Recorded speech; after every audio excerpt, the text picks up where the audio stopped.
शून्य शून्य शून्य। एक बार सीरियसली बोलूं क्या? मुझे नहीं लगता कि आर्या सिर्फ लंदन गया है। मुझे तो लगता है वो यहीं कहीं दिल्ली में है, हमारे बीच, हमारे साए में छुपा हुआ। शून्य शून्य छह। सब ठीक है ना? तुम्हारे घर तक पहुंच गया आर्य? और अगर तुमने बाहर निकलने की जिद नहीं छोड़ी तो बहुत जल्द वो अनु तक भी पहुंच जाएगा। दोस्तों, कहानी अब वो मोड़ लेने जा रही है जहां हर चेहरा शक के घेरे में है और हर दोस्त शायद दुश्मन। 015।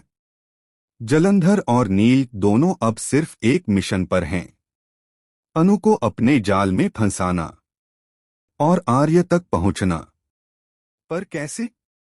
कैसे दो चेहरे अब एक मासूम लड़की को आर्य की कमजोरी बनाना चाहते हैं?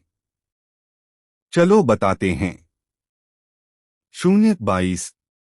एक तरफ जलंधर जो जल रहा है बदले की आग में, बार बार यही कह रहा है, जो आर्य और झेंडे ने किया है मेरे साथ, उसका हिसाब अब वो जान देकर चुकाएंगे।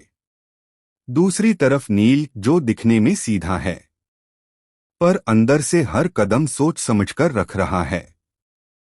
वो जानबूझकर अपने फोन को अनु के फोन से स्वैप कर देता है और इस छोटी सी चाल से शुरू होती है एक खतरनाक कहानी। 038। मीरा ऑफिस पहुंचती है, नील गायब है। कॉल करती है नील के फोन पर, लेकिन फोन उठाती है अनु। ये फोन तो नील का है ना? अनु घबरा जाती है। उसका फोन गायब और नील का फोन उसके पास। मीरा हल्का सा मुस्कराती है। लगता है अब नील भी तुम्हारे नक्शे दम पर चल रहा है। पहले तुम बिना बताए गायब होती थी, अब वो। 1:03। घर पहुंचती है अनु। माम पापा गुस्से में, इतना फोन किया, उठाया क्यों नहीं? वो कहती है फोन स्वैप हो गया था नील के साथ। उसी वक्त वीडियो कॉल आती है नील की, हाथ में गिटार, चेहरे पर मासूम मुस्कान। पर दूसरी तरफ स्क्रीन के पीछे छुपा है जलंधर। वो सिर्फ एक चीज चाहता है, अनु की तस्वीर। वो स्क्रीनशॉट लेता है। अनु, उसकी माँ, उसके पापा। और उसी पल उसे याद आती है फकीर बाबा की बात। वो लड़की आर्य की ताकत है, पर मैं उसे आर्य की सबसे बड़ी कमजोरी बना दूंगा। 1:42। अब जलंधर का मिशन साफ है। आर्य को खत्म करने के लिए अनु को मोहरा बनाओ। वो नील से कहता है, उसे अपने हिसाब से इस्तेमाल करो और आर्य तक पहुंचो। नील ठंडी सांस लेकर कहता है, ठीक है, मैं ऐसा ही करूंगा। 1:54। इधर झेंडे आर्य को खाना खिलाते हुए जानबूझकर अनु की तरह बिहेव करने लगता है। आर्य को लगता है कि अनु सामने है। उसके हाथ से खाना खाता है, मुस्कुराता है।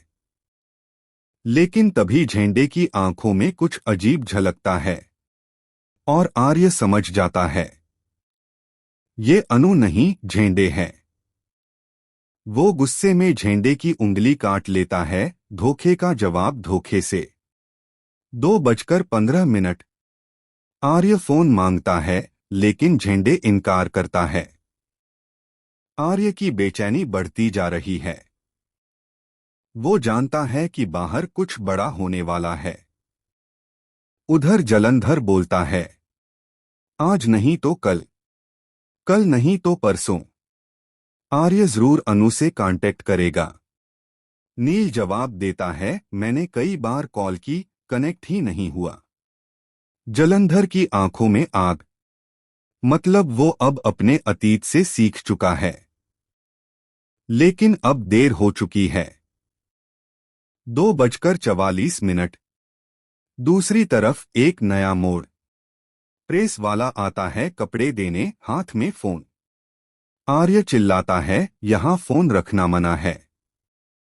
अगर झंडे को पता चला, नौकरी गई समझो। वो आदमी हाथ जोड़कर कहता है, सर मेरी बीवी प्रेग्नेंट है, बस उसी की खबर लेने फोन रखता हूं।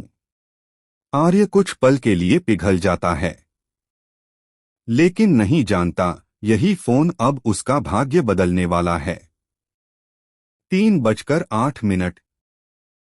उसी फोन से आर्य करता है,